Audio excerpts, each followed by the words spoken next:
Donald Trump has been frantically posting lie after lie after lie. His panic is intensifying because we are seeing exceptionally strong days of polling for Kamala Harris. We are seeing very strong raw data in terms of voter registration, in terms of people actually voting. And we are seeing Donald Trump's allies who tried to overturn the election get very long prison sentences. I'm going to dig into all of it and discuss the latest Trump meltdown. My name is Brett Meiselas here with the MeidasTouch Network. Hit that subscribe button. We are on our way to 3.5 million subscribers. We can't do it without you. I'm telling you, hit subscribe if you've already done that. Hit the notification bell so you're always alerted whenever we post a new video. Let's show Kamala Harris's polling day yesterday. Nationally in the polls, Harris up 3 in YouGov, up 5 in the Susquehanna poll. You see that. Those are sort of the numbers that we're seeing in a lot of these polls right now. Kind of Kamala Harris averaging around +4, +5, +6, +7 in some polls even.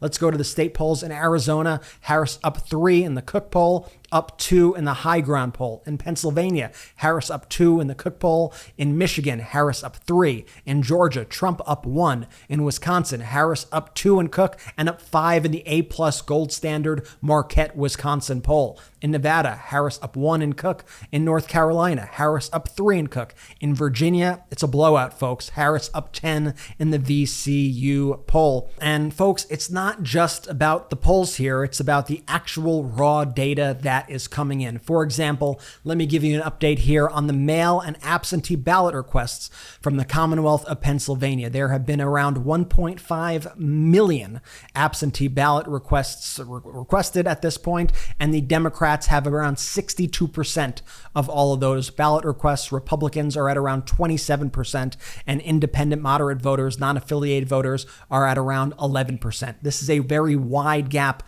for the Democrats right here, and they are building a firewall in the Commonwealth. And if this continues, that firewall could be crucial come election day in terms of Pennsylvania going blue. But let's check in on another important state, Michigan, right? Donald Trump was in Michigan yesterday.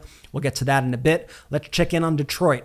Nearly 15,000 votes already entered in Detroit. That's just a few days after ballots got sent out. The number the day before was 10,000. They added another 5,000 yesterday. And just so you know, that's a whole lot of votes, like unprecedented amount of votes to be cast at this time in Detroit. And when you do an analysis, what we're seeing here, and we can see this chart, the age group of these votes in Detroit, around 52 to 61-year-olds, 61 to 69-year-olds, 69 to 78-year-olds, 78 to 86-year-olds. As a voter analyst online, UMich Voter Rights, that's a lot of older black women, grandmas showing up. This bodes very well for the Democratic ticket that we are seeing such a high level of enthusiasm. And it's not just Detroit.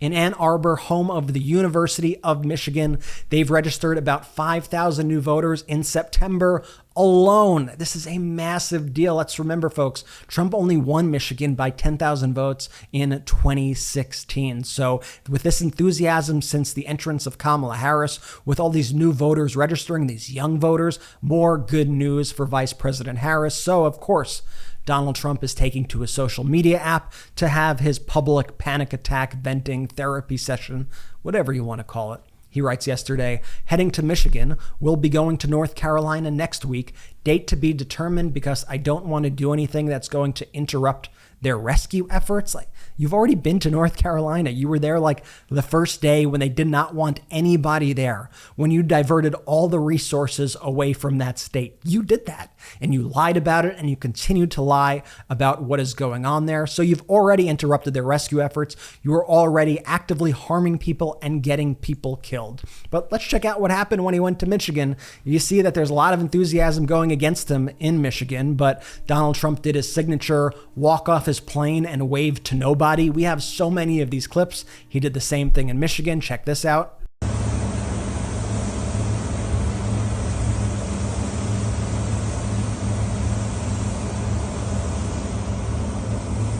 And if you thought that was sad, let's look at Trump's lies versus the reality. When Trump was in Saginaw, Michigan, Trump gave his speech in front of a half-empty arena, and he tried to brag about how full the arena was in the middle of the day. Spoiler alert, it was not. Watch this side by side of Trump saying that with a visual of the crowd. You could see half the arena at least is completely empty. Yikes. Watch.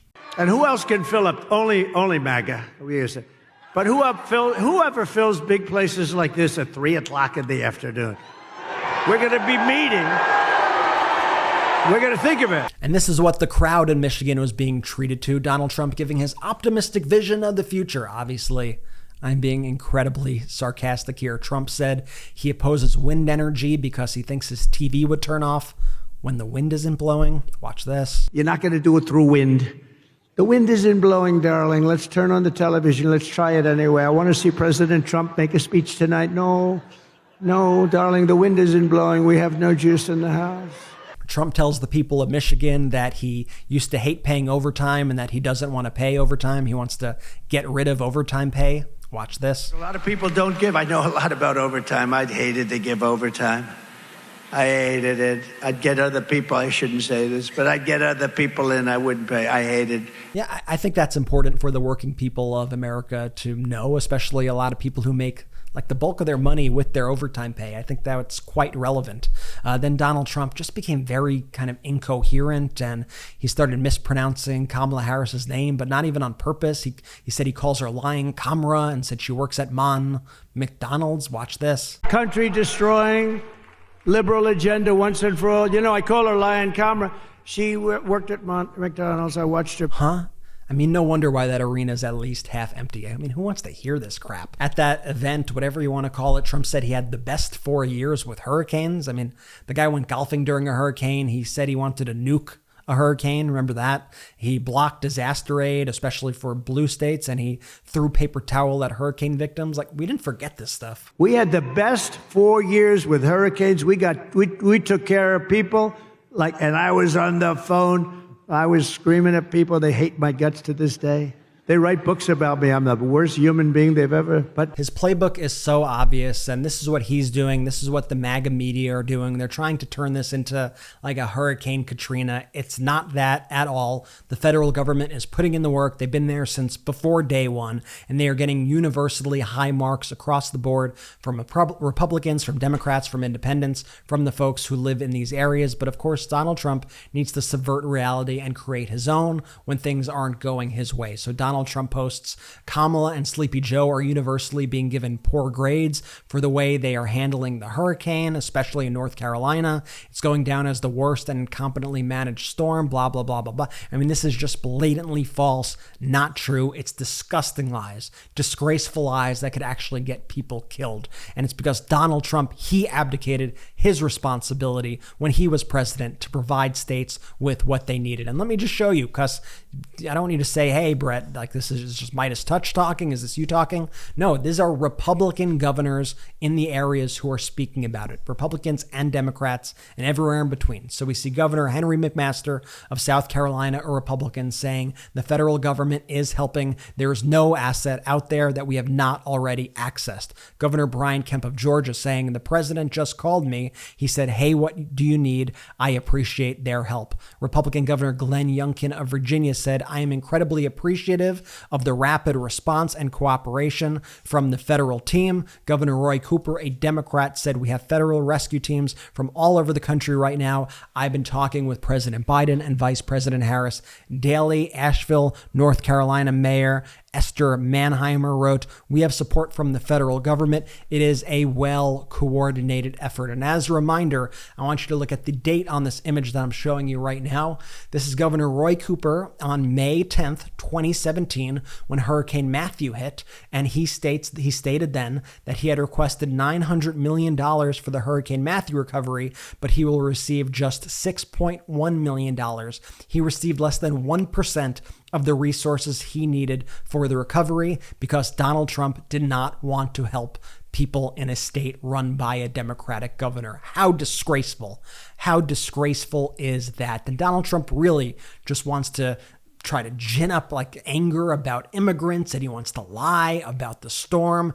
It's just pure hatred nonstop all the time because he is so desperate to try to win these states, to try to stay out of prison. Hey, more on that in a bit. How about that for a tease? But first, let's look at this Donald Trump post. Lying Kamala has allowed illegal migrants to flood the Arizona border like never before. I will stop at day one. Dude, you blocked the border bill. You blocked the border bill, the strongest border bill between Kamala Harris, President Biden, Republican conservative Senator Langford put together this package that was endorsed by the border union, and you torched it. You torpedoed it. By the way, border crossings have come down substantially in recent months. I know you refuse to acknowledge that. This is because you see those polls out of Arizona and you are panicking and you're resorting to what you always do, blaming immigrants. Disgraceful stuff. Now Donald Trump is also freaking out about Jack Smith's recent filing that was unsealed by Judge Tanya Chutkan in the January 6th case in D.C. I'm not even going to read all of this, but Trump writes, "Shameful, the radical Democrats led by Comrade Kamala Harris and deranged Jack Smith are lying to the American people, are trying to hide the fact that I specifically said peacefully and patriotically to the huge crowd of patriots gathered at Washington, D.C.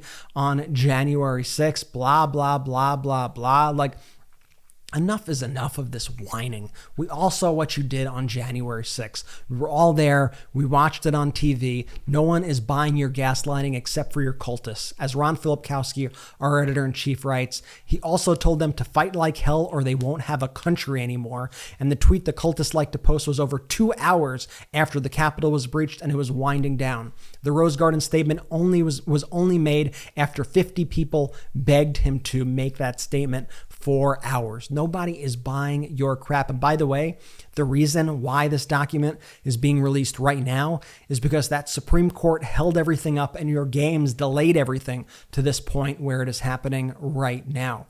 You know Donald Trump is desperate when he's posting legal takes from Judge Jeanine Pirro, who is complaining about the drop by Jack Smith. You see Jeanine Pirro here. You see Jonathan Turley here. Of course, all the most brilliant legal minds. Obviously, I'm being sarcastic, but let's check in on what Kamala Harris was doing. Kamala Harris yesterday was out there with Liz Cheney for a historic show of bipartisanship in Wisconsin at the birthplace of the Republican Party. Liz Cheney explained to the crowd that she has never voted for a Democrat, but this year she's proudly casting her vote for Vice President Harris. I tell you, I have never voted for a Democrat, but this year I am proudly casting my vote for Vice President Kamala Harris.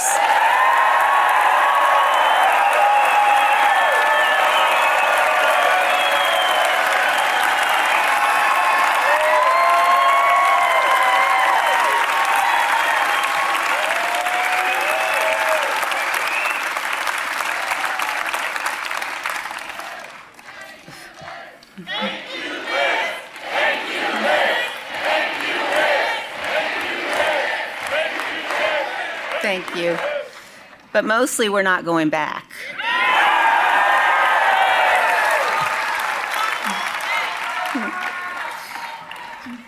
Vice President Harris is standing in the breach at a critical moment in our nation's history. She's working to unite reasonable people from all across the political spectrum.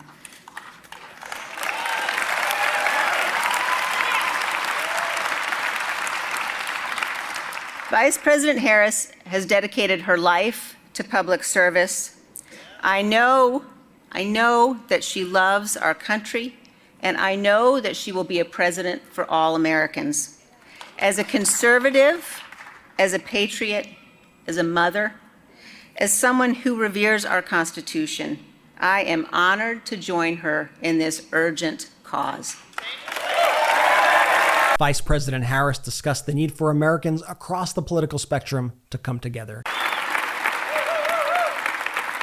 So we are gathered here today in Ripon, not far, as the Congresswoman mentioned, from a small building where the Republican Party was born in 1854. Liz Cheney stands in the finest tradition of its leaders. And if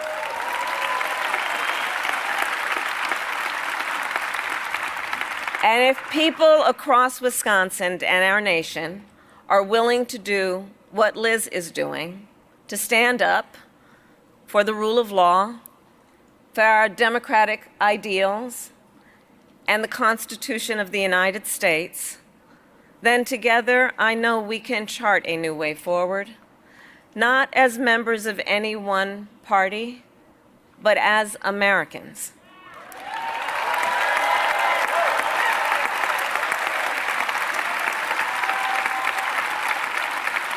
Americans who are united in our devotion to the country we love. I thank you all. May God bless you, and may God bless the United States of America. Thank you all. Thank you. And I think this is one of the reasons why Donald Trump is continuing to panic and why it is ramping up in such a big way. So yesterday, a Maga election clerk was sentenced to prison for her role in the January 6th and the aftermath of the 2020 election, trying to get the election overturned. She was a Mesa clerk in Colorado named Tina Peters, and she was in charge of administering the 2020 election in that county of Mesa. She was sentenced to 9 years in prison for tampering with voting data. She's a close ally, a friend of Mike Lindell, and was carrying out her efforts and her attempt to prove that Donald Trump won the 2020 election due to fraud. She was convicted by a jury of 7 of the 10 criminal counts against her in August. Now, as I said before, she was sentenced to 9 years in prison. I want to show you a little bit more about this Tina Peters because this is starting to get very real for Trump. What happens if Donald Trump does lose? I think he's getting a glimpse into what that looks like. First, let me show you this clip of Tina Peters at Mar-a-Lago in 2022, calling her a, quote, rock star, praising her work, investigating his, quote, false election claims, and said that he would be looking into endorsing her. Check this out. Do you have a card or something? Just give him the information. This is a rock star. Right. She is. Now let's look at Trump's rock star being sentenced by a judge. This is Judge Matthew Barrett yesterday, sentencing Tina Peters to 9 years for tampering with voter data. And this is a few minutes long, but this is worth a listen. And what struck us most here at the MeidasTouch Network, that if you kind of take away the fact that this is about Tina Peters, almost word for word, everything this judge is saying applies directly to Donald Trump. Word for word. This could be almost like a foreshadowing of what we may hear a judge say in the future about Trump when he is ultimately sentenced to prison. Listen to this carefully, watch it. It's powerful. I'm convinced you would do it all over again if you could. You're as defiant as a defendant as this court has ever seen. You don't have those histories of drug and alcohol abuse. There's no lifetime of trauma, not even close to the type of mitigating circumstances I would see from many folks who sit in that chair. No, to the contrary, Ms. Peters, you are a privileged person. You are as privileged as they come. And you use that privilege to obtain power, a following, and fame. And to be sure, there's no doubt in my mind that it's exactly what you wanted, and it defies all sense of common sense to believe when you suggested to me a few moments ago that you didn't want this attention. No, you crave it, ma'am. And there is no one in this courtroom who would consider that to be anything other than the absolute truth. But to get to the point of what it is that you did here, it's my impression distinctly that you never took your job of clerking particularly seriously. You didn't complete the certification. One scandal after another followed you in your time as the clerk. And ultimately, it was a belief that the echo chamber in which you live couldn't be wrong, among other things, that led you to do what you did here. This thought process, unfortunately, seems to consume so many in our country, regardless of race, gender, political affiliation, or the like, that what it is we hear and think can't possibly be wrong.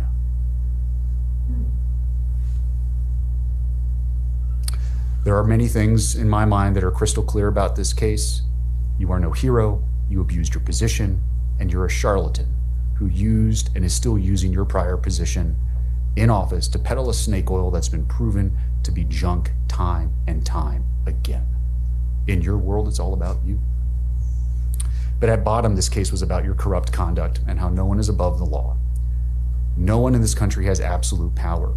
Your position as a clerk and recorder, a constitutional position, does not provide you with a means by which to do your own investigation, to not listen to the judiciary, to not listen to the executives higher than you, to not listen to the legislature who sets the law as it may be.